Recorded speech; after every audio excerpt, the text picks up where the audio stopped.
Hello everyone, কেমন আছেন আপনারা সবাই? আশা করি ভালো আছি. So today we are going to play a vocabulary game in this lesson. Okay, so this name is called Name the People. Pairs. So I'm going to give you one person and you have to tell me the other person, like maybe the opposite or person that often is associated with the first person. Okay, now this way you will do two things. First, you will learn more vocabulary. We're gonna learn at least 20 new words perhaps, and you will have a chance to think about whether you already know this word or not, or else learn it. Okay, so here we go. All right, so first person is an optimist, right? So do you know what an optimist is? Are you an optimist, right? Do you know what an optimist is? Like, think about it for a second. An optimist is a person who always believes that good things are going to happen, okay? Expects the good, does not expect the bad. So, but the opposite kind of person thinks the bad things are gonna happen. That's definitely going to happen, right? Something will definitely go wrong and is always worried about things going wrong, while this person is happily expecting the best and the good. So this is an optimist. So who's the opposite person here? Do you know that word? Yeah, that's called P-E-S-S-I-M-I-S-T, pessimist. So optimist is positive and a pessimist is a negative type of person. So are you an optimist? Most of the time, we are an optimist, but sometimes we do become pessimist, okay? Let's go to the next word. It's called extrovert. Who is an extrovert? An extrovert is a person who loves being around people. He or she gets their energy when they're with people, okay? They love going out. They love going to parties. They don't like staying at home, moving on alone very much, okay? They get their energy from being around people. Now, there is nothing good or bad in that, okay? People like that. So now what's the opposite? Who's the opposite? This person is called, do you know what is it called? Okay, so it's called INTROVERT, introvert, right? So do you know? Of course you know. There's nothing good or bad. An introvert just enjoys being by themselves. They get their energy by being alone, by being by themselves, okay? Sometimes, or it can mean that the person is a bit shy or something, but not always, not necessarily, and not so much these days, okay? Many people choose to be introverts, they might prefer to stay at home rather than go out to the party, all right? So I'm sure you know people who are extroverts and introverts. Think about yourself. How would you describe yourself? Okay, so there is another, by the way, there is another word which I should mention.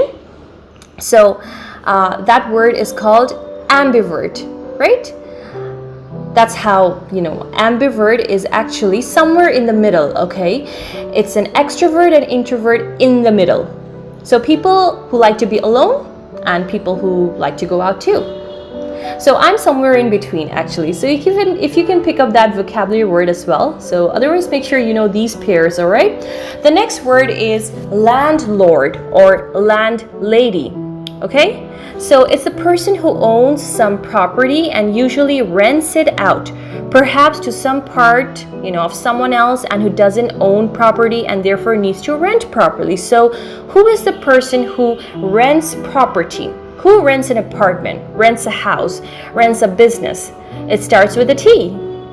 Do you know what that is? Perhaps you're a landlord or landlady. Perhaps you are a tenant, tenant, okay? A tenant. So repeat after me, tenant. So this is a person who rents something, again, nothing good or bad, just to describe different kinds of people. Okay, so here's a long word that is used a lot to talk about official things or to talk about business. This word is predecessor. Okay, you have a little prefix here with PRE, which means something before. What do you think, or who do you think is a predecessor? It's someone who had a job before someone else who had that position before someone else. So, for example, who was Trump's predecessor? It was Obama, right? Because Obama had that position before Trump. So he was his predecessor. But it doesn't have to only, it doesn't only have to be, you don't only have to talk about presidents. It could be anybody in any job. So what's the opposite of predecessor? That was a person who had your job before. So this is the person who maybe gets your job after you. So the word is successor, successor, okay? It's called successor. Repeat after me. Successor, predecessor. Good, all right. So who was Obama's successor? Trump. And who was Trump's predecessor? Obama. All right, next let's go. It's exporter. You probably heard this word. An exporter, what did that person do, or that company? They send goods or products outside the country. Export, they export goods. That person is called an exporter. And what's the name for the person or company that brings goods into the company? Do you know? It's an importer. IMPORTER, importer. They import goods, bring them into the country. And the person who exports, he gets them out of the country, right? He sends them out of the country. So repeat after me. Exporter, importer. Good. It's not just important to know these words. One of the best ways is actually to say them out loud, right? Let your mouth get used to pronouncing them correctly. Let your ears get used to hearing them, okay? When we say things, we make them much more belonging to us. Okay, so let's go to the next word. The next is, this is from the world of law. Maybe you have watched some legal dramas or TV like Boston and you've heard this word. It's called prosecutor. So who is the prosecutor? It is a public official or lawyer who charges someone with a crime and takes them to court to try to prove that they're guilty. Okay, so this is the person who's trying to prove that someone is guilty. The lawyer that trying to prove that. So what's the opposite, right? What's the opposite? Who's trying to show that the person who is being charged is actually innocent. So who has that job? There are actually two words here. So the first one starts with D. You know what? It's actually called defense attorney. Right? Defense attorney. Okay. So defense attorney means defense lawyer, defense counsel, but this person is trying to defend the person who has been charged with a crime, and this person is taking that person to court. So repeat after me. Prosecutor, defense attorney. Right? Attorney is another word for lawyer. Now, I've written defense, okay, with an S, because in England it's written often with C, but either way it's actually correct, right? So let's go to a group of words. The next part, it's a group of words. For them, we are going to follow a pattern which is pretty simple. So you have to repeat after me. Employer, it's the person who gives somebody a job. So the second one is employee.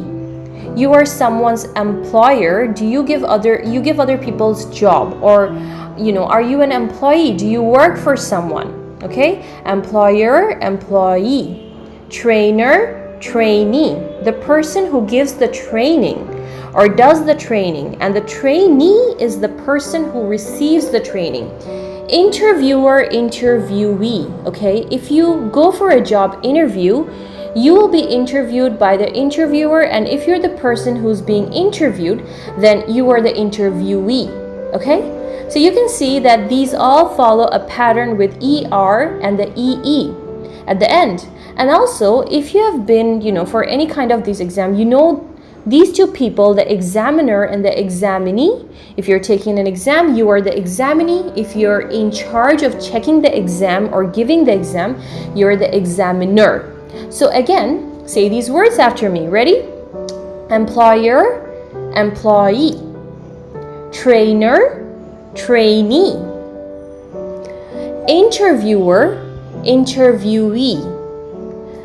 Examiner, examinee. Now, I hope you guys have found this video useful, right? Let's go for the next video. And hopefully these will work in your business English much better, okay? You have so many words to describe yourself, people, there's a really good way, so many ways to describe, and then you get to learn different vocabularies from there. So I suggest you guys write some sentences from all of the words, all of the vocabularies that we learned today. Use them in professional or academic settings, right? Use them in your everyday life.